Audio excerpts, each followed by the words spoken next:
Bonjour à tous. Nous allons commencer la table ronde sur les sons du silence.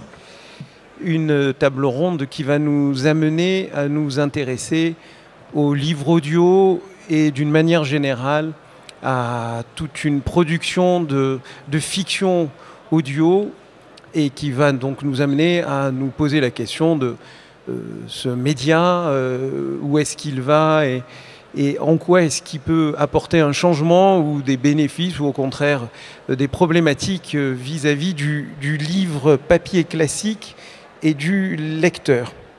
Pour cette table ronde, j'ai deux invités. Je commence par Jeanne Adeba, qui n'est plus à présenter. Donc je dirais simplement qu'elle a reçu plus de prix que ce que j'ai écrit de livres. Donc ça vous pose le personnage. Et qui a brassé divers genres avec chaque fois beaucoup de succès et qui a des livres parus bien sûr en papier mais aussi en audio, et son expérience de cette dualité, de ce doublon va nous permettre de creuser un peu les problématiques. Et on accueille également Charles Letellier de la société Blind avec un Y. Blind, il nous dira pourquoi un peu après, qui est une société spécialisée dans l'édition, la production, la distribution, je crois aussi, de contenu audio, donc livres audio, podcasts et fiction audio. Alors commençons par le commencement, comme on dit. Posons-nous la question du livre audio, du contenu audio. On sait que cette économie, si on peut l'appeler ça comme ça, en tout cas cette activité progresse, monte régulièrement, prend de plus en plus d'importance. Alors, posons la question, est-ce que on constate dans l'industrie, et je pose la question à Charles pour commencer, est-ce qu'on constate dans cette industrie-là, un progrès? Et si oui, est-ce qu'il est important, significatif? Alors, bonjour à tous. Oui, évidemment. Alors, comme on le sait, le livre audio, c'est une vieille technologie. Hein. Gérard Philippe lisant Le Petit Prince, ça date pas d'hier. Orson Welles faisant ses canulars à la radio, c'est pareil, ça remonte à quelques années. Mais on a redécouvert le livre audio et l'audio plus généralement à l'occasion du premier confinement. Je travaillais dans une autre société à l'époque qui s'appelle Nextory, et on a constaté une hausse très significative des abonnements dès l'annonce du confinement, où les gens se sont rendus compte que écouter était quelque chose qui pouvait leur permettre de faire autre chose en même temps, en fait. Donc on pouvait à la fois lire et faire son ménage, lire et courir, lire et cuisiner, ou voilà, faire toutes sortes de choses. Donc on a vraiment redécouvert, et depuis donc 2020, il y a effectivement une remontée significative aussi bien dans les auditeurs que dans la production, voilà. Alors Jeanne, est-ce que quand on a un livre qui est repris en audio, on a d'abord, est-ce que ça fait plaisir? Est-ce que c'est une expérience différente du plaisir d'avoir un livre publié en papier? Et est-ce que voilà, on sent ça ouvre le lectorat? Est-ce que ça apporte un plus d'expérience sur le livre en lui-même? Alors évidemment, c'est toujours très gratifiant de voir son œuvre transposée d'une façon ou d'une autre, que ce soit en livre audio ou transformé en bande dessinée ou adapté en film. Enfin, le changement de support fait que de toute façon, ça change le regard que soi-même on porte sur l'œuvre. Pour moi, ça a été un vrai intérêt en fait, parce que je ne suis pas une femme qui aime la radio, par exemple. J'écoute pratiquement jamais la radio. J'aime pas écouter normalement. J'aime lire. Dès qu'il y a les podcasts, j'ai vraiment beaucoup de mal avec. C'est fixer mon attention sur le son alors que je suis une femme de lettres écrites, c'est compliqué. Mais là, quand même, lorsque l'actrice, parce qu'il n'y a pas d'autre mot, qui a mis en son l'héritière, a commencé son travail, elle m'a envoyé des extraits à écouter pour me demander si je trouvais que c'était le bon ton. Et alors ça a changé vraiment, comment dire, quand je lis un texte que j'ai écrit, il n'y a pas d'étrangeté, il n'y a pas de distance, et ça fait que ça ne m'intéresse pas puisque je sais déjà ce qu'il y a. Je ne le lis pas vraiment. Et là, elle m'a fait relire mon texte en fait. Et c'était très très intéressant parce que pour la première fois, je découvrais mon histoire comme si je ne l'avais pas écrite. C'était vraiment un passage de relais. Et alors je trouve que c'est plutôt intéressant comme histoire en fait. Hein. Ça m'avait vraiment plu. Et je me suis dit là quand même, ouais, j'ai réussi ça, moins ça. J'ai eu en fait un regard qui était beaucoup plus extérieur sur le texte du coup. Donc oui, fondamentalement et en général, ça m'a plu, oui. Bon. Alors, un petit mot maintenant peut-être pour Blind. D'abord, pourquoi le Y? Ensuite, pourquoi Blind, même si on se doute de l'intérêt de l'appeler comme ça? Et peut-être un petit mot de quelles sont les différences entre livre audio, podcast et puis fiction audio? Alors pourquoi le Y? Eh bien, nous sommes un studio lyonnais, je vous l'avoue ici. Donc voilà, c'était un hommage.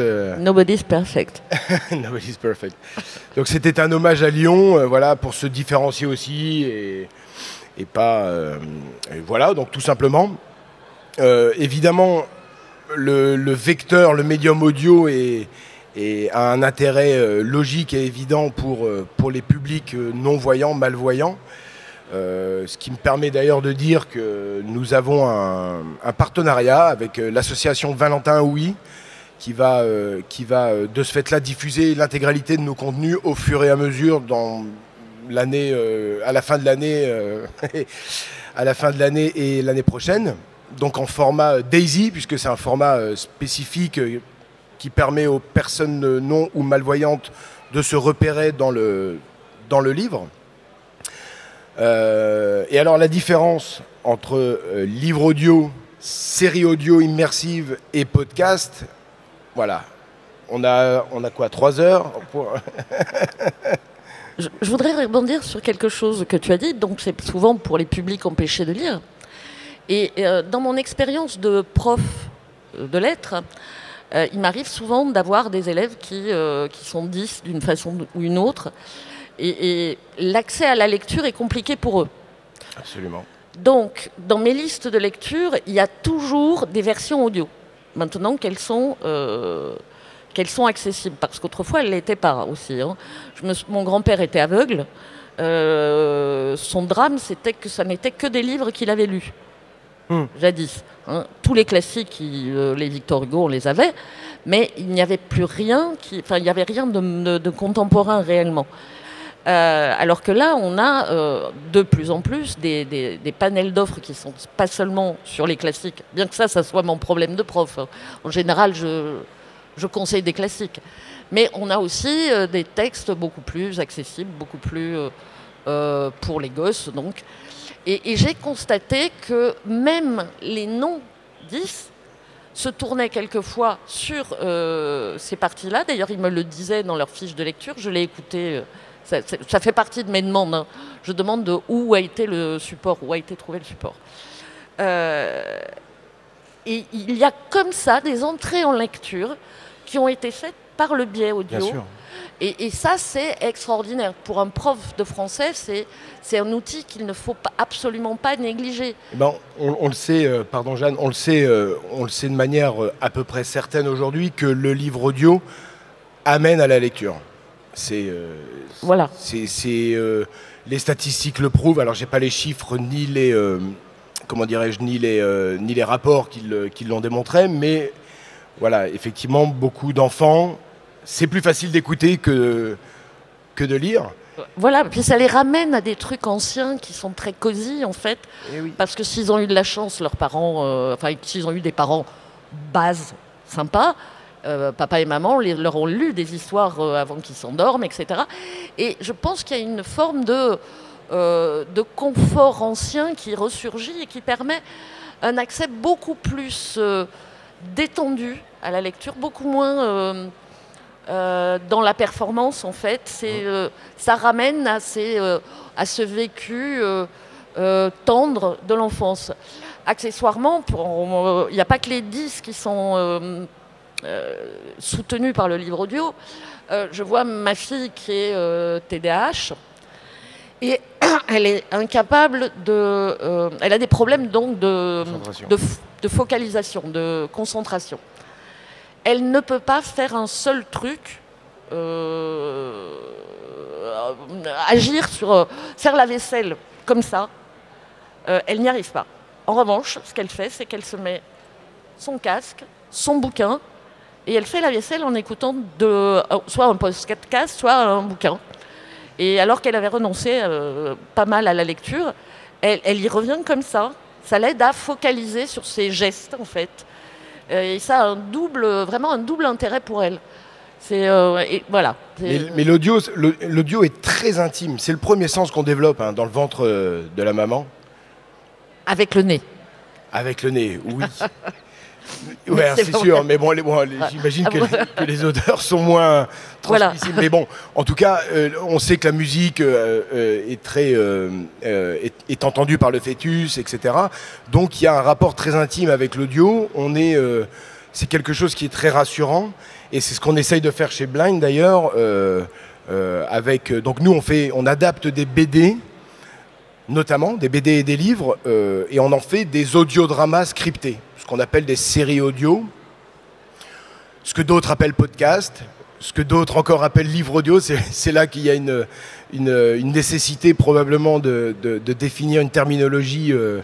Un livre audio, je reviens donc à ta question, un livre audio, c'est un comédien généralement, parce qu'il faut incarner le texte. Si le comédien ne comprend pas ce qu'il lit, ça va se ressentir et ça va devenir inintelligible pour l'auditeur. Donc c'est une lecture littérale du texte que l'éditeur a édité. Un podcast, il y a 25 ans, c'était ce qu'on appelait des web radios. C'était donc des programmes radiophoniques, audio, diffusés uniquement sur Internet. C'est devenu ensuite des replays des émissions de radio. C'est devenu ensuite des podcasts natifs sur des sujets de société, avec donc plutôt des talks, voilà. Ce qu'on fait chez Blind, ce sont des séries audio. On les pense comme, en gros, une série Netflix. On passe donc d'un support imprimé, la BD ou un livre, et on en fait un script avec un comédien par personnage, un narrateur si besoin. On fait de la direction artistique et de la direction d'acteurs en studio, avec une bande rythmo qui passe comme dans le doublage, ce qui est d'ailleurs là d'où on vient, notre ADN, c'est le doublage. On fait de la musique originale et il y a évidemment tout le sound design qui va avec, donc on va pouvoir recréer le hall des Utopiales, extrêmement, avec pas mal de facilité. Il y a certaines séries comme L'Enfeuse de Troyes, que je vous rappelle que vous pouvez écouter nos séries dans le salon Sound Fiction jusqu'à dimanche. Donc on présente Peter Pan, on a adapté La Case des Métabarons, on a adapté Black Sad qui va sortir l'année prochaine. Ça c'est du teasing parce qu'il n'est pas sorti encore. On a Peter Pan, voilà. Et nous avons aussi un podcast avec Roland Lehoucq que vous devez connaître peut-être, qui s'appelle Faire de la science avec Star Wars. Faire des sciences avec Star Wars. Donc voilà, nous on essaye de remplir la case de l'immersivité. C'est très important de lier l'audio à ce côté immersif où on va transporter les gens dans un univers qui est l'univers médiéval fantastique de l'Enfeuse, qui est le Londres de 1850 pour Peter Pan, qui est qui est le futur de la case des métabarons avec tout l'univers technologique, etc. Donc ça, on peut le faire avec l'audio, ça nous donne une immense liberté, mais vous avez bien compris que c'est différent d'un livre audio, d'un podcast, de talk. Voilà, on est sur 3 formats différents qui ont chacun d'ailleurs leur modèle économique propre. Voilà. Si tu veux, oui, bien sûr. Quand tu veux. Oui, ok. Bonne idée. Donc on en comprend que, pour revenir au livre audio, ça n'est pas simplement de lire le texte. Bien sûr, il faut l'interpréter pour le faire vivre, puis il faut aussi profiter de ce que ça passe par le son pour donner une expérience différente. Donc, et ça rejoint ce que disait Jeanne sur sa presque redécouverte de son texte, de son roman. Donc, ça n'est pas concurrent du livre papier, c'est complémentaire. Ou est-ce qu'on peut dire que c'est quand même un peu concurrent? Est-ce que l'expérience de Blind, par exemple, c'est que ce sont les mêmes personnes qui soit lisent, soit écoutent, ou ce sont des personnes différentes? La grande peur de la cannibalisation est quelque chose qui effraie beaucoup les éditeurs, par exemple. C'est-à-dire, est-ce qu'un nouveau format va faire baisser les ventes des livres papier, ou est-ce que ça va remplacer d'une manière ou d'une autre? Je ne le crois pas. Les études le prouvent que non, également. Ce sont des usages différents, à des moments différents de la journée. On va écouter un livre audio, comme je le disais tout à l'heure, dans des moments particuliers où on fait autre chose. Quand on lit, généralement, on ne fait pas autre chose. Voilà. Ce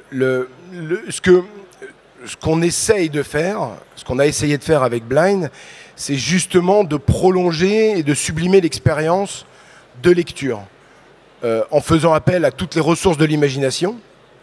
Et donc, le cerveau, qui est quand même très bien fait, va prendre en charge un certain nombre d'informations et va les imaginer. Quand on lit un livre, évidemment, vous faites lire un livre à 10 personnes et vous leur demandez ce qu'ils ont pensé, vous avez 10 versions différentes, quoi. Et ben, faites écouter une série Blind à 10 personnes et vous aurez aussi 10 versions différentes. Parce que alors que si vous l'adaptez sur écran, forcément, beaucoup de choses y sont fixées, quoi. Les images, les couleurs, le son. Tandis que là, le son permet de sublimer l'expérience et d'être dans l'imagination, comme dans un livre, finalement. C'est comme la lecture. Et toi, Jeanne, quand on a un de ces livres qui est adapté en audio, en dehors donc de l'effet que ça peut faire de redécouvrir le texte ou de l'appréhender différemment, est-ce qu'on se pose la question de savoir si ça va finalement éloigner un peu un lectorat du livre papier, qui va peut-être préférer l'écouter en audio parce que précisément il va avoir une activité complémentaire ou pas? Alors pas. Pour faire court, pas. Personnellement, chaque fois que je vois ce genre de panique, un peu comme quand il y a eu le livre numérique, j'ai envie de dire, en fait, je m'en fous, je ne suis pas éditeur. Et puis, ce n'est pas les fortunes que je gagne avec la littérature qui sont vraiment en danger, hein. Pour moi, tout est bon. Enfin, tout fait... Tout alimente le feu. Ce qui compte, c'est d'être lu. Alors, si être lu, c'est être écouté, c'est pas grave pour moi, c'est pareil. C'est vraiment des angoisses que j'ai jamais. Quand le numérique est arrivé, pareil, les boucliers se sont levés. Il y en a certains qui sont toujours levés, hein. Il y a des éditeurs qui sont incapables de penser de vendre le livre numérique moins cher. Beaucoup moins cher. Oui. Beaucoup moins cher que le livre papier, et qui se demandent pourquoi ça marche pas. Ouais. C'est débile, pardon. Hein, Ils le veulent peut-être. Mais c'est exactement, je pense que c'est une stratégie pour que le numérique ne fonctionne pas. Et je pense que c'est une stratégie qui va vers l'abîme. Oui. Voilà. Or, ce qui compte pour moi, c'est le texte. Et si le texte est présenté de façon à ce que des gens s'y retrouvent, se fondent dedans, pour moi, tout va bien. Que ce soit sur Kindle, sur papier. Voilà, c'est mais avec des écouteurs. feel free. Ouais. Mais en fait, c'est ça la littérature, c'est de la liberté. Si on commence à cadrer dans quelle mesure elle est valide, moi ça me va pas. J'ai pas été prof ni écrivain pour ça. Ouais, je suis d'accord. Oui, mais est-ce que on n'a pas, puisque on disait tout à l'heure que c'est une expérience intime, quand même, puisque c'est de l'audio, ça peut être plus intime qu'une lecture. Tu disais tout à l'heure que, par exemple, l'actrice t'avait appelé pour te dire, bon, est-ce que le ton peut convenir si je le lis de telle manière? Est-ce qu'on n'a pas un risque de, je ne vais pas employer un grand mot, de trahison du texte, parce qu'il ne faut pas exagérer, mais de dépossession de son œuvre qui est sur papier et que le lecteur va recevoir à sa façon, bien sûr. Comme tu disais, il y a 1000 façons de recevoir un écrit. Mais est-ce qu'on n'a pas cette inquiétude en tant qu'auteur de se dire, oui, mais cette façon de le lire va changer la façon dont moi j'aurais voulu que le lecteur se... Voilà. Il y a un truc que j'ai compris très tôt en tant qu'autrice, c'est que à partir du moment où le texte était sorti, il n'était plus à moi, et la vision qu'en avaient les gens, je ne la contrôlerai jamais. Et c'est quelque chose avec lequel je suis terriblement en paix. Il y a notamment un bouquin auquel je tiens beaucoup, un bouquin en jeunesse, qui s'appelle L'envol du dragon, où un petit garçon est très malade, il va mourir, et il a son dernier goal, son dernier désir, c'est de voler dans le jeu où il est un jeune dragon. Et des années après, j'arrive pas à en parler. Donc, et il a un mentor dans le jeu, d'ailleurs il s'appelle Mentor, bizarre, qui l'aide à accéder à ce désir d'être un jeune dragon qui apprend à voler. En fait, on comprend que c'est son père à la fin. Et c'est tout un roman sur l'amour paternel et comment on peut aussi ne pas voir négativement les jeux vidéo, finalement. Bon. J'ai fait quelques lectures du bouquin en école primaire et la mort annoncée du narrateur tord les tripes aux gosses, évidemment. Hein. C'est pas un bouquin que je conseille tout seul. C'est un bouquin qu'il faut lire avec de l'accompagnement. Bon. Et puis, à la fin d'une lecture, il y en a un qui lève la main, qui me dit « Mais après, vous dites qu'il ne voit plus rien, qu'il n'y a plus que de la lumière. » Excusez-moi. C'est vraiment un texte qui me parle aux tripes. Alors, pendant que je vous parle, il me remonte. Oui, bah, c'est beau, parce que c'est... C'est un de ceux que je crois que je renierai jamais. Parce que c'est la description de l'amour fondamental du père de mon second fils pour mon fils. Et c'est quelque chose qui me touche terriblement depuis 27 ans. Voilà. Donc, le gosse me dit, mais là, il va au paradis. Et je suis athée comme un chien. Je suis spirituelle comme une table basse. Autant vous dire qu'il y a zéro allusion à ça dans le bouquin. Alors, j'ai respiré un grand coup et je me suis dit, il n'y a rien dans le texte qui interdit cette interprétation. Rien. Il n'y a rien qui l'autorise, mais il n'y a rien qui l'interdit. Mais si ça ne l'interdit pas, eh ben, go, tu as le droit de penser qu'il va au paradis à la sortie.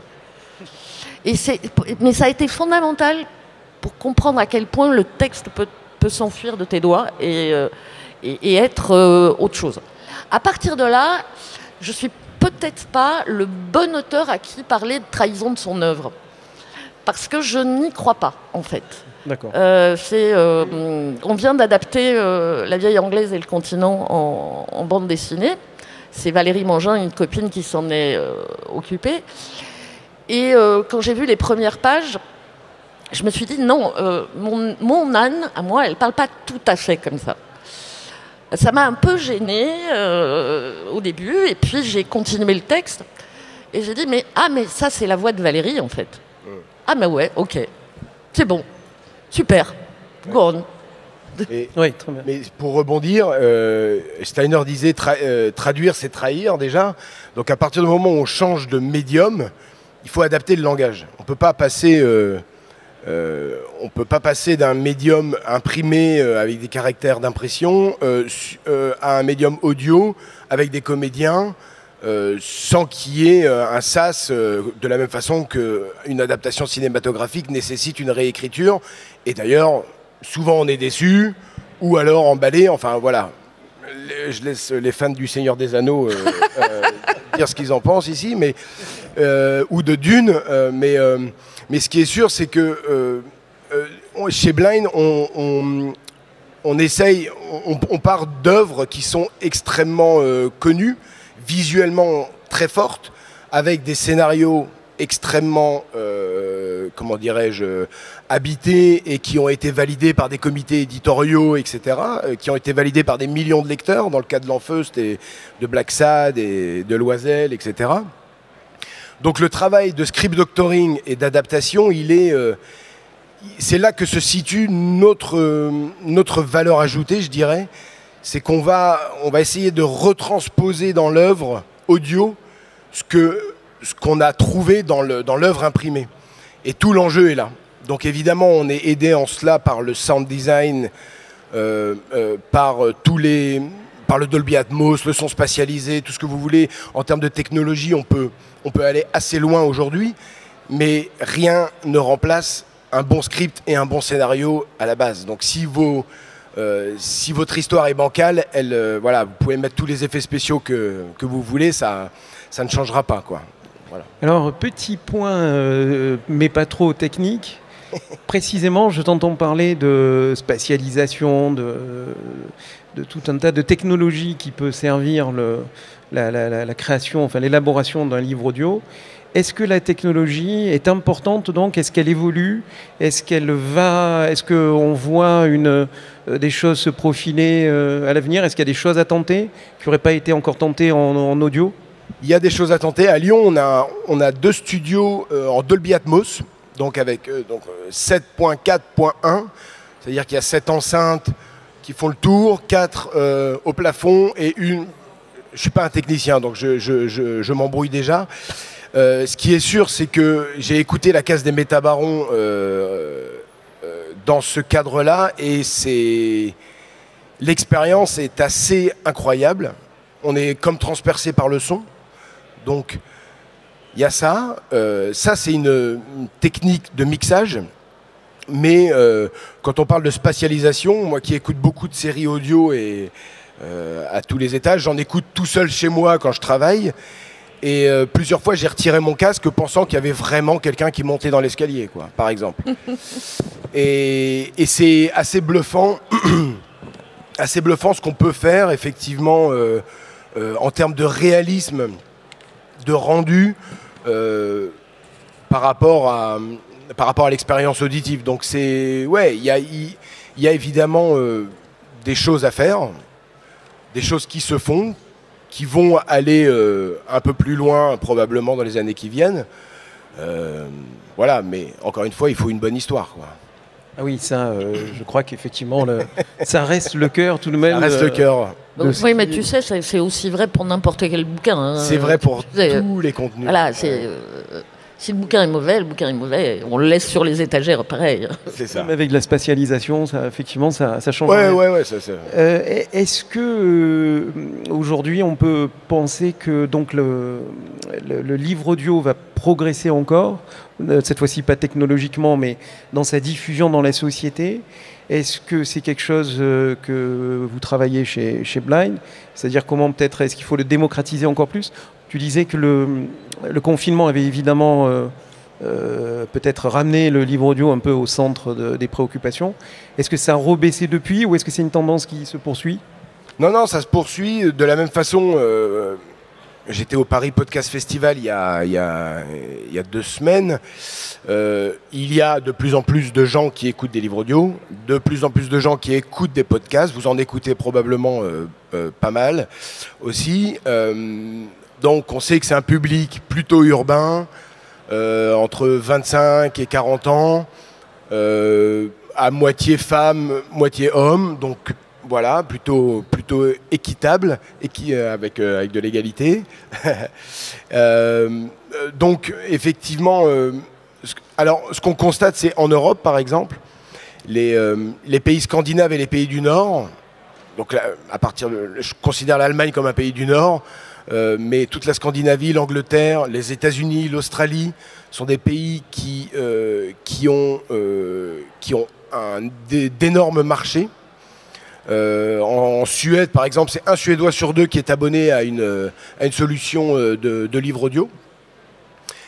Dans les pays latins, c'est un peu plus compliqué. Alors culturellement, il y a probablement un attachement au livre papier qui fait que, voilà, on le voit, la plus grande librairie est ici de l'univers est là pour en témoigner. On a un gros réseau de librairies en France, beaucoup d'éditeurs, et voilà, donc c'est...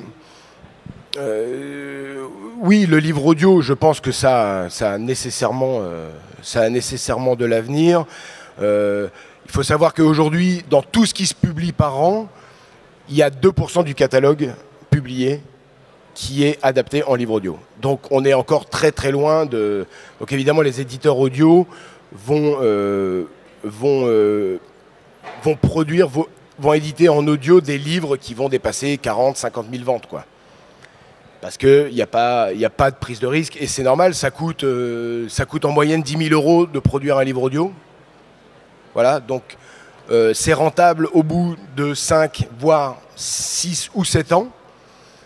Donc voilà, faites le calcul. C'est un coût qui n'est pas neutre, loin de là. Donc voilà.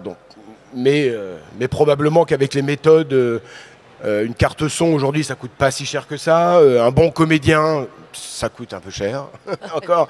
Et Dieu merci, il faut qu'ils vivent. Mais voilà, donc il y a encore de belles années, ouais, indéniablement. Alors, je ne sais pas pourquoi, ça me fait penser à une expérience que j'ai tentée cette année en classe. Je faisais les fleurs du mal avec mes élèves, basiquement. Explication de texte, histoire du bouquin, histoire du bonhomme. Et puis, je vois dans les yeux des gens quand on se fait chier, et quand ça marche pas. Et j'aime pas ça parce que j'adore la poésie et que c'est un texte que j'aime beaucoup, par ailleurs. Et donc, je leur ai tendu un piège à mes élèves. Je leur ai dit, voilà, pour lundi, vous allez arriver avec un poème, celui que vous aurez choisi. Et puis, vous allez, sur papier, vous m'expliquer ce qu'il y a dedans, dans le poème. Bon, alors tout le monde a râlé comme des poux. Et puis, ils ont fait le boulot parce qu'ils savent que s'ils ne le font pas, les foudres de Zeus vont s'abattre sur leur tête. Et donc, ils arrivent avec leur poème. Il y avait un beau panel il y avait un choix vraiment qui était très éclectique. Alors, je ne savais pas trop où je voulais aller, là, à ce moment-là. Et puis, je vois les explications de texte. Il y en avait que ça passait un peu à côté. Il y en a qui ont totalement loupé le sous-texte lesbien, par exemple. Et là, j'ai un peu expliqué en douce, disant, tu es sûr de celui-là? Parce que quand tu vas le lire devant tes camarades, il va falloir y mettre le ton, peut-être. Ah bon, ça veut dire ça? Ah bah oui, quand même. J'avais pas vu. Oui, bah, c'était en seconde. C'est pas super grave, mais il y a ça. Et puis, j'ai eu une illumination. Je leur ai dit, voilà, puisque vous êtes terrorisés à l'idée de me le lire en classe, vous n'allez pas me le lire en classe, vous allez me l'enregistrer et vous allez me l'envoyer. Et donc, je me suis retrouvée avec les fleurs du mal en audio sur ma messagerie de prof. Et c'était touchant parce qu'ils y étaient allés avec une sincérité totale. Et là, du coup, ça a marché. Là, ils y croyaient. Là, ils la sentaient, la poésie. Et quand j'ai dit, ben là, maintenant, on va s'écouter, j'ai eu un silence. Comme j'en ai très rarement en classe, quand même, faut regarder ça en face. Et ils étaient dans les fleurs du mal. Ils étaient les fleurs du mal. Ouais. Et ça, c'est chouette. Ouais. Super. Oui, c'est une expérience qui permet donc de rentrer vraiment dans le texte, en fait. Voilà, en lecture. C'est intime. Voilà. C'est intime, exactement. Mais alors, du coup, Jeanne, si on te proposait comme ça d'écrire un texte spécifiquement pour l'audio, en tant qu'auteur, tu disais tout à l'heure que tu es une femme de lettres et que tu n'es pas intéressée par la radio, mais là, non pas comme auditeur, mais comme créateur. Ouais. Est-ce que tu le ferais? Est-ce que ça t'intéresserait? Alors, oui, bien sûr, parce que j'aime beaucoup les nouvelles expériences, de base. Ça, c'est la première chose. J'aime vraiment tenter des trucs, sortir de ma zone de confort. D'accord, je vomis mes tripes avant, mais j'y vais quand même. Et c'est le genre de choses, oui, que j'aimerais beaucoup. Il faudrait que je m'asseye pour réfléchir à ce que ça signifie vraiment en termes d'écriture. Là, c'est affreux. Là, t'aurais pas dû me poser la question. Il y a des choses qui se sont mises en tâche de fond. Et c'est pas le moment de nous pour moi. Oui, désolé. Oui. Mais oui, bien sûr, oui, évidemment. Oui, ben justement, ça me permet de rebondir. Nous, on a adapté des BD. Comme je vous le disais, les scénarios ont été éprouvés déjà. Et cette année, j'ai également produit des séries audio originales, donc from scratch. Et on s'est rendu compte que c'était effectivement que la difficulté, que l'écriture audio est quelque chose de très particulier aussi. C'est pas une écriture cinématographique, c'est pas une écriture littéraire, c'est pas une écriture de série. Enfin, c'est un truc qui est très particulier et évidemment qui peut quintupler le budget en 3 lignes, quoi. Parce que le nombre de comédiens, parce que évidemment la musique originale, etc. Donc on peut faire, par exemple, il y a une super série que je vous recommande si vous êtes anglophone, c'est je ne sais plus, c'est sur Spotify avec Oscar Isaac et Julianne Moore et c'est un huis clos. Je vais vous le retrouver. Et en fait, on se rend compte, donc c'est de la science-fiction pure. Et en fait, ces 2 personnes qui parlent dans une pièce nous emmènent, on apprend des choses de dingue sur l'avenir de l'humanité. Et ils ne sortent pas de la pièce, quoi. Donc ça, c'est de la vraie écriture. C'est ce que permet l'audio pour moi. On peut faire parler 2 personnes et être dans un vrai truc d'anticipation, de science-fiction, etc. On est plutôt dans le théâtre, en fait, quelque part. Il y a un côté, oui, il y a un côté très théâtral. Je voulais d'ailleurs adapter les dialogues, moi. Ah bah oui. Mais bon. Là, j'étais en train de penser à 2 auteurs qui sont sur le festival, Katie Stewart et Xavier Mauméjean, qui ont écrit des pièces radiophoniques. Ouais. On doit penser à ce moment-là, effectivement, tout un tas de choses que je vois pas en tant que créatrice. J'ai jamais abordé le problème sous cette question-là, mais je me dis que ces 2-là, ils ont dû y penser au fond sonore, à la place des acteurs, etc., etc. Oui, donc on n'écrit pas de la fiction livre comme on écrit de la fiction faite pour être lue. C'est ça. Il y a des petits trucs à choper. Il y a des respirations. Enfin, je veux dire une ellipse, tout ce qui va être mouvement, tout ce qui va être flashback, flash forward, etc. Alors on peut potentiellement tout faire, mais il faut effectivement réfléchir au fait que d'une, il n'y a pas d'image, que je sais pas comment dire ça, mais il y a une narration très particulière, qui est accessible. Peut-être un petit mot également sur les plateformes de diffusion pour tout ce qui est livre audio, etc. Alors, je pense que tout le monde connaît Audible de nom, qui est une entité d'Amazon. Est-ce que pour un producteur de contenu comme Blind, c'est un problème, cette espèce de monopole, quasi-monopole d'Amazon, enfin d'Audible, ou au contraire, est-ce que c'est bien? Quelles sont les autres solutions? Est-ce que vous avez d'autres solutions de distribution chez Blind? Comment vous... Alors, aujourd'hui Audible c'est 95% du marché, voilà, donc ça règle un certain nombre de questions. En fait aujourd'hui pour un producteur comme Blind et d'autres, la solution ne peut pas être une solution de diffusion unicanale. On est obligé de travailler sur tous les canaux de distribution, toutes les plateformes.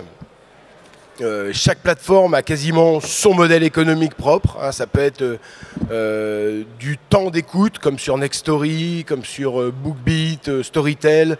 Donc 15 heures pour 10 €, vous écoutez ce que vous voulez.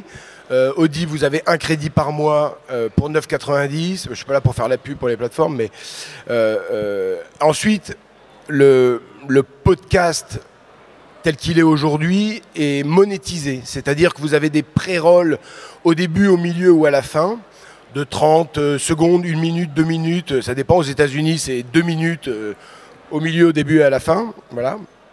Il était une fois dans l'Ouest en 8 heures, quoi. Et donc, les pré-rolls monétisés permettent de gagner quelques dixièmes de centimes par écoute. Donc c'est très très peu. Et toutes les écoutes ne sont pas monétisées. D'accord ? Donc on a à peu près entre 20 et 30% des écoutes monétisées à 0,0010 centimes l'écoute. Faites le calcul. Pour rentrer 1 000 €, il faut un petit peu, il faut quelques centaines de milliers d'écoutes. Donc et voilà, évidemment, ça pose un certain nombre de problèmes. Aujourd'hui, on n'a pas trouvé, personne n'a trouvé le modèle économique absolu qui va permettre, comme il y a un modèle dans l'édition, dans le cinéma ou dans la musique, pour les séries audio, voilà. Le livre audio est un modèle qui fonctionne bien, puisque les éditeurs, les contrats sont les mêmes que dans l'édition, donc il y a un pourcentage qui est reversé aux auteurs et à l'éditeur à chaque achat d'un livre audio. Donc ça fonctionne bien. Mais dès qu'on passe sur le podcast, on n'est pas du tout sur la même économie. On n'est pas du tout dans le même... on passe de l'édition, en fait, à la création sonore, qui est l'édition phonographique. Enfin, c'est pas du tout les mêmes environnements économiques, quoi. Donc, voilà. Très bien, merci. Jeanne, est-ce que tu nous lirais pas... Je vais vous lire quelque chose. Attends, juste avant, la série dont je parlais tout à l'heure, c'était Case 63. Voilà. Alors, depuis le début de cette table ronde, je pense au début des mots de Jean-Paul Sartre. Et j'ai proposé à Jean de vous le lire, de vous lire une page des mots de Jean-Paul Sartre. Ça fait une expérience d'audiobook. Voilà, ça vous fera votre audiobook, votre micro-audiobook de la soirée. Alors, c'est un passage autobiographique. Les mots, c'est autobiographique. Hein. C'est la jeunesse, l'enfance de Sartre. Anne-Marie me fit asseoir en face d'elle sur ma petite chaise. Elle se pencha, baissa les paupières, s'endormit. De ce visage de statue sortit une voix de plâtre. Je perdis la tête. Qui racontait ? Quoi ? Et à qui ? Ma mère s'était absentée. Pas un sourire, pas un signe de connivence, j'étais en exil. Et puis, je ne reconnaissais pas son langage. Où prenait-elle cette assurance ? Au bout d'un instant, j'ai compris. C'était le livre qui parlait. Des phrases en sortaient qui me faisaient peur. C'était de vrais mille-pattes. Elles grouillaient de syllabes et de lettres, étiraient leurs diphtongues, faisaient vibrer les doubles consonnes, chantantes, nasales, coupées de pauses et de soupirs, riches en mots inconnus. Elles s'enchantaient d'elles-mêmes et de leurs méandres sans se soucier de moi. Quelquefois, elles disparaissaient avant que j'eusse pu les comprendre. D'autres fois, j'avais compris d'avance. Et elles continuaient de rouler noblement vers leur fin, sans me faire grâce d'une virgule. Quant à l'histoire, elle s'était endimanchée. Le bûcheron, la bûcheronne et leur fille, la fée, tous ces petites gens, nos semblables, avaient pris de la majesté. On parlait de leur guenille avec magnificence, les mots déteignaient sur les choses, transformaient les actions en rites et les événements en cérémonies. Merci. Merci. Merci. Alors, on va prendre des questions, s'il y en a, dans le public. Oui, bonsoir. Vous parliez tout à l'heure du risque potentiel de la trahison du texte de l'auteur. Je pense que chaque lecteur, en fait, a sa propre lecture, donc le le risque, il est pour chaque lecteur de trahir ce que voulait dire l'auteur. Est-ce qu'à l'inverse, justement, à partir du moment où l'acteur ou l'actrice va mettre forcément une intention qui est la sienne par rapport à son ressenti du livre, est-ce qu'il n'y a pas plutôt le risque que si 100 personnes écoutent le texte, du coup écoutent le même texte, alors qu'ils ne l'auraient peut-être pas lu eux-mêmes de la même manière, et peut-être que les lecteurs s'approprient moins le texte dans ces cas-là? Alors, je pense que c'est une inquiétude qui est, comment dire, on peut l'amoindrir, dans le sens où quand on regarde un film, c'est pareil, il y a un spectateur et un film, il y a 1000 spectateurs, 1000 films, si vous voyez ce que je veux dire. Même si on a beau border l'imagination d'une façon ou d'une autre, elle s'échappe toujours. On parlait du Seigneur des Anneaux il n'y a pas très longtemps. Dieu sait que cette adaptation a fait hurler certains puristes. D'autres l'ont totalement adoré. On n'est pas... on ne pourra, heureusement d'ailleurs, jamais border ni les lecteurs ni les spectateurs. Il y aura toujours un moment où ils auront leur truc par rapport au texte, à l'image, au son. Je ne crois pas qu'on soit, à moins qu'on trouve des techniques particulièrement pourries de contrôle mental, je ne pense pas qu'on ait vraiment à s'inquiéter là-dessus. Oui, je vais compléter. Comment dirais-je? La trahison est là. C'est que forcément, il y a une interprétation qui est subjective, qui est celle de Denis Villeneuve quand il va adapter Dune, qui est celle de nos script doctors quand ils vont adapter L'Enfeuse, quand ils vont adapter Peter Pan. Si vous voulez, de la même façon, dans un livre, vous allez avoir une description des sentiments d'un personnage. À l'écran, ça peut se montrer comme un gros plan sur le visage, par exemple, de l'actrice qui incarne ou de l'acteur. À l'audio, comment on fait? Donc, on est obligé de penser en fonction du médium qui est le nôtre. Et donc, on va essayer d'adapter au maximum, enfin, en étant le plus près de ce qui nous semble effectivement, et c'est toujours subjectif. Il n'y a pas...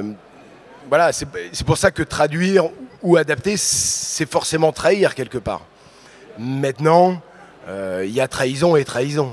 Hein, on peut... on essaye toujours quand même de respecter l'univers, etc. Merci. Une autre question? Monsieur. Ouais. Ah, parfait. Moi, j'ai une question à propos de l'adaptation, notamment de Landfust en série audio.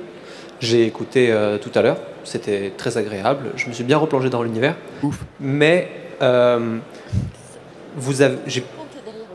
même si mes souvenirs sont un peu vieux, j'ai cru constater que vous avez gardé tout le même séquencier des événements, bien que c'est un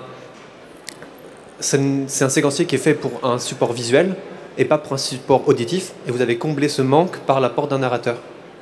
Est-ce que vous avez envisagé de rechanger le séquencement des scènes, ou réajouter des scènes, ou en enlever, pour faire passer l'information sans avoir à introduire un narrateur?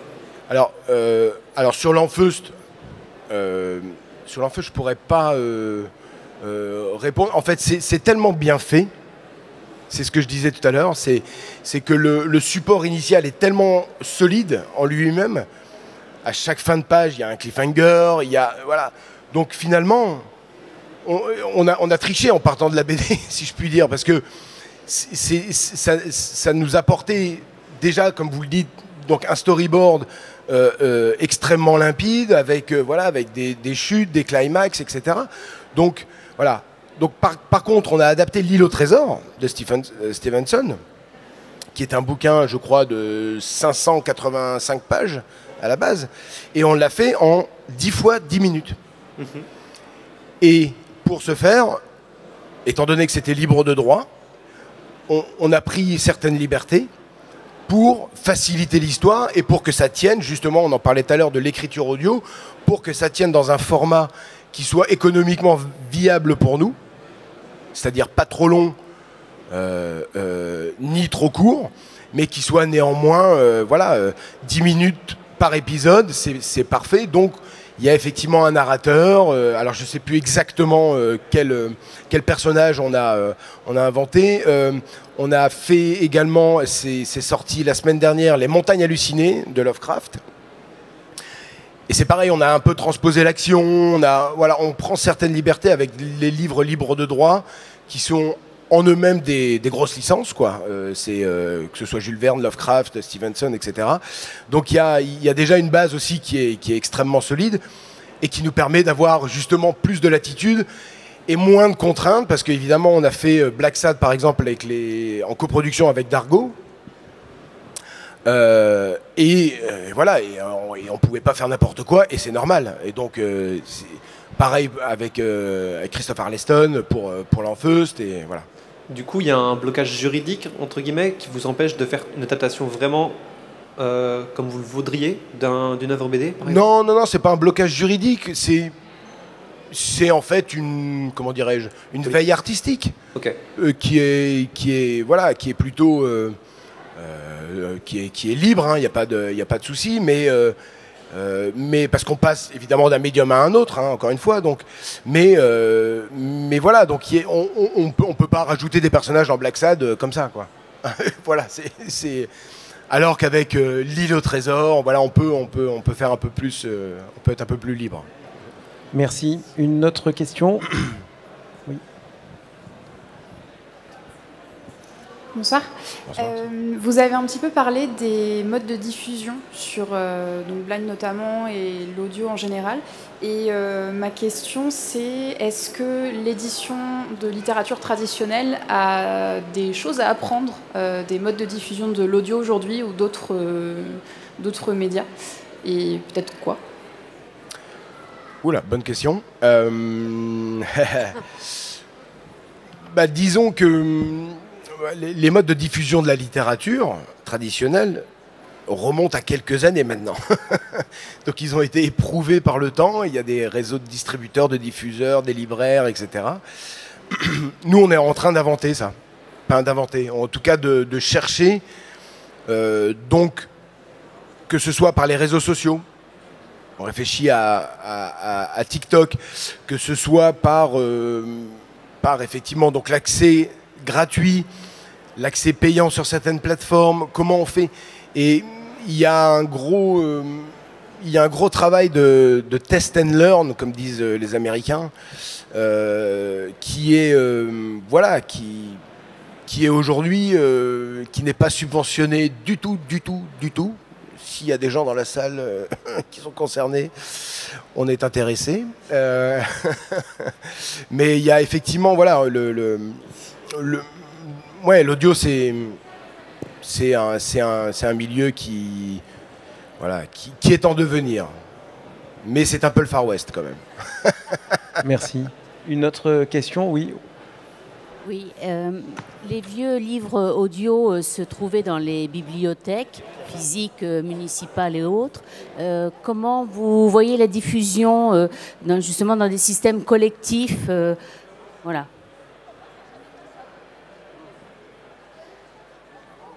Et vous dites, alors il y a en ligne des énormes banques justement de classiques qui sont lus par des associations, j'ai plus les noms en tête, mais il y en a quelques-unes. Ils font, c'est très bien qu'ils le fassent, ils font un boulot, c'est un peu difficile à écouter parfois, on a un peu l'impression que ça parle dans une boîte de conserve, mais néanmoins ça existe. Voilà, après... Ce que je trouvais intéressant, c'était justement la bande dessinée. Ça, c'est quand même quelque chose de nouveau. Enfin, moi, c'est ce qui m'a plu tout de suite dans votre concept. Et je trouve que c'est dommage, effectivement, que les gamins qui vont dans la bibliothèque du village, etc., voilà, de pouvoir avoir accès aussi à la bande dessinée audio, ça me semble primordial. Alors, effectivement, ils vont peut-être... plus dans des bibliothèques physiques, mais ils y vont aussi. Donc je trouve que ça serait bien qu'il y ait ce système de diffusion en plus des choses classiques, Deezer, etc. Oui, bien sûr. effectivement, il y a en librairie ce qu'on appelle le PNB, le prêt numérique en bibliothèque. Vous pouvez, on ne l'a pas encore développé chez Blind parce qu'on ne peut pas être au four et au moulin, bien qu'on aimerait bien. Mais donc, effectivement, il y a cette possibilité-là. Il y a un énorme réseau de médiathèques, de bibliothèques en France. Il y a les comités d'entreprise. Il y a plein de choses par lesquelles effectivement, le public peut accéder aussi de manière... d'une certaine manière un peu subventionnée, parce que c'est les collectivités locales. Donc oui, ça fait partie aussi de nos stratégies. Maintenant, il faut le mettre en œuvre, etc. Et les bibliothèques ne sont pas toujours équipées. Et comment on fait? Donc ça se développe, hein, le prêt numérique en bibliothèque, mais pour des séries audio, ouais, il faut... Voilà, on va y venir. Merci. Peut-être une dernière question.